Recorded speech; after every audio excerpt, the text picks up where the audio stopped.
मैयानि दिनाव दावराव देख्रेबमोनहा जेलनिफ्राय उदां जानायनि उनाव बिथांमोना प्रेसमिटनि गेजेरजों बुंदोंदि दुलाराय बर' फरायसा आफादा गावसोरखौ जेलाव सोनायाव आखाइ दंमोन। बेयो बेसेबां सैथो आरो थांनाय माखासे सानाव बिथांमोनखौ चिरां जिल्ला आरो क'क्राझार जिल्ला आबसुआव केस होदों, बिनि थाखाय बे जाथाया जादों होननानै बिथांमोना बुङो। बियो बेसेबां सैथो? गिबियावनो बड'लेण्ड रादाब खौरां बिजोंनि गेजेरजों चिरां जिल्ला दुलाराय बर' फरायसा आफादनिफ्राय गासै बर' रायजो राजाफोरनिसिम बोसोर गोदान बैसागोनि आगु गाहाम हामलायनायजों लोगोसे मोजां मोननाय आरो सिबिनायखौ बावहरग्रोबाय। दिनै चिरां जिल्ला दुलाराय बर' फरायसा आफादा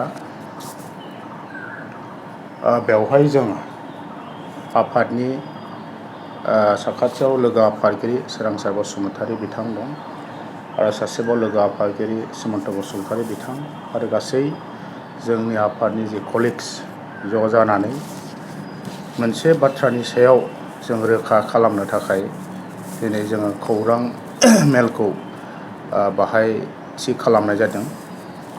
दा बेनि गेजेरजों जों बेखौनो फोरमायनो सानदों जे मैया जोंनि बड'लेण्ड जनजाति सुरक्षा मन्चनि दैदेनगिरि मानाव गेदेर दावराव देख्रेब नार्जारि आरो बिथांजों माखासे सुबुंफ्रा जेलनिफ्राय गनाय खौरांखौ जों खोनानो मोन्दों बा नुनो मोन्दों आरो बिथांमोननि जेलनिफ्राय गनाय बेखौ जोङो दुलाराय बर' फरायसा हिसाबै बा बर' माहारिनि जानानै जोंबो गोजोननाय मोन्दों, बिथांमोनखौ जों बरायनाय बावहरदों।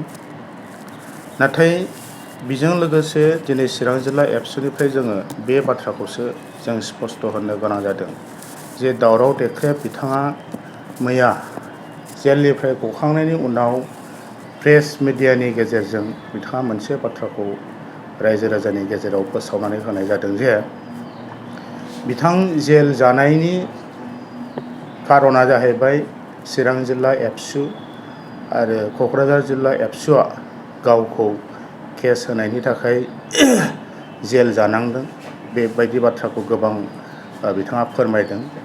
दा बेवहाय जों स्पष्ट बाथ्राखौ फोरमायनो लुबैदों, नंगौ चिरां जिल्ला एबसु आरो क'क्राझार जिल्ला एबसु जोङो बिथांखौ थांनाय समाव गोबां खारननि थाखाय जों फरायसा आफादखौ आरो दिपेन बर' बिथांखौ गोबां बुंबावदों जे आथिखालनि दुलाराय बर' फरायसा आफादा बा दिपेन बर' मानव गेदा आफादगिरिया बिजेपिनि दालाल, इउपिपिनि दालाल बेबायदि बाथ्राखौ बुंदों।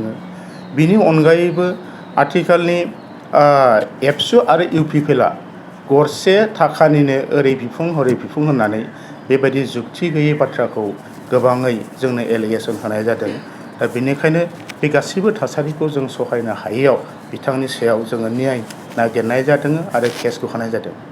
नाथाय दुखुनांथाव बाथ्राया बेसो जाहैबाय, जाय बाथ्राखौ बिथाङा गाव हमजानायनि थाखाय दिनै चिरां जिल्ला एबसु बा समग्र एबसुखौ जि एलिगेसन लाबोदों जे बिथां बुंनाय बायदिबा बिथाङा थांनाय जानुवारि दाननि 7 अक्ट'खालि जेलाव लांजादोंमोन, हमजादोंमोन।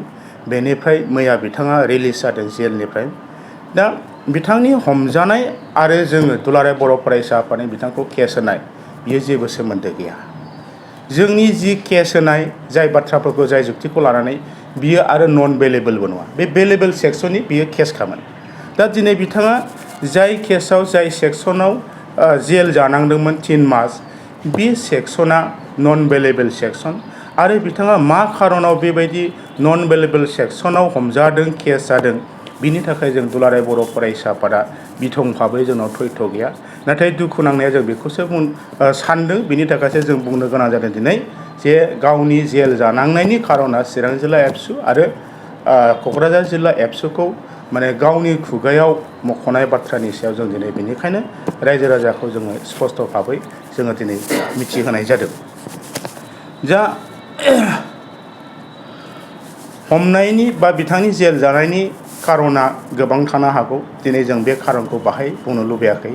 जाय खारनखौ जोंनि पुलिस प्रसासन, पुलिस एडमिनिस्ट्रेसना मोजाङै मिथिगोन आरो गोबां माखासे बेबायदि जुदिहे बिथांमोननाव मजबुत मोनसे एलिगेसन बा इभिडेन्ट गैयाब्ला सासे मानसिखौ दिनैनि दिनाव जबरदस्ति भाबे जेलाव दोननायाबो बे आयेननि सायाव बा पुलिस प्रशासना बेखौ मावनो हागोन जों बेखौ फोथाया।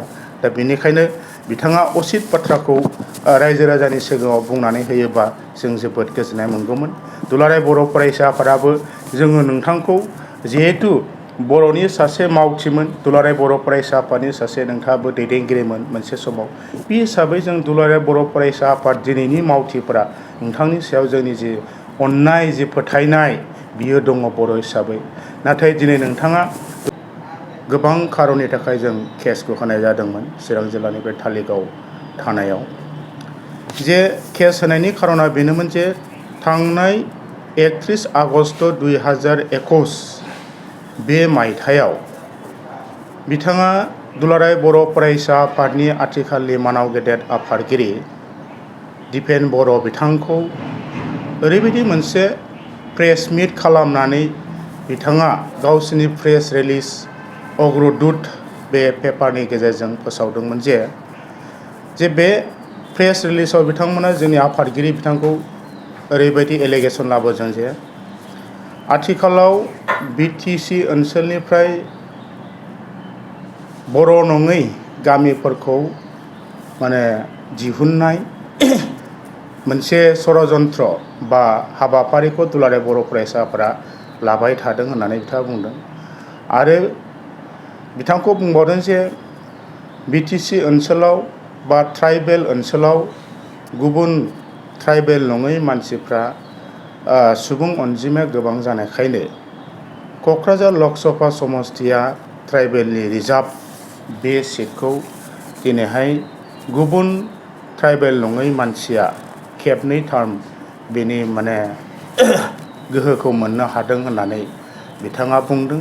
आरो बिनि थाखाय दिपेन बर' मानाव गेदेर बिथांखौ बिथाङा गाज्रि रावै बाथ्राफोरखौ बुंदों। जेरैहाय लाजिरोङै निर्लज्ज होननो बिथाङा गियान गैयै बाथ्राखौ बुंदों, महापापि होननानै बुंदों, हत'सिरिया होननानै बुंदों, जाथि फोजोबस्रांग्रा होननानै बेफोरबायदि बान गैयै बाथ्राफोरखौ गोबां माने दुखु नांथावै बिथाङा दुलाराय बर' फरायसा आफाद आरो आफादगिरि दिपेन बर' बिथांनि सायाव बुंनायखौ जोङो चिरां जिल्ला एबसु आरो गुबुन दुलाराय बर' फरायसा आफादनि जिल्ला आफादा सहायनो हायैयाव जोङो बिनि सायाव मोनसे आयेनगत भाबे लिगेलि जों बिनि न्याय बिसार नागिरनानै चिरां जिल्ला एबसुनिफ्राय धालिगाव थानायाव जों बे केसखौ बा एजाहारखौ होनाय जादोंमोन।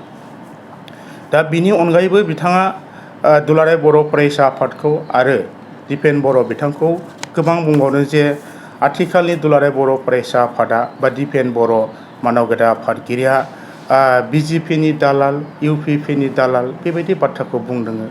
बिनि अनगायैबो आथिखालनि एबसु आरो UPPला गरसे थाखानिनो ओरै बिफुं हरै बिफुं होननानै बेबायदि जुक्ति गैयै बाथ्राखौ गोबाङै जोंनो एलिगेसन होनाय थानांगौ जोङो खावलायदों। जाथिनि थाखाय, बर' माहारिनि थाखाय, ट्राइबेल माहारिनि थाखाय जि खामानि मावनांगौ दं, नोंथाङा जिखि आफादाव थाया मानो, जिखि मोनसे प्लेटफर्माव परिबेसाव थाया मानो नोंथाङा मावलांनो हागोन।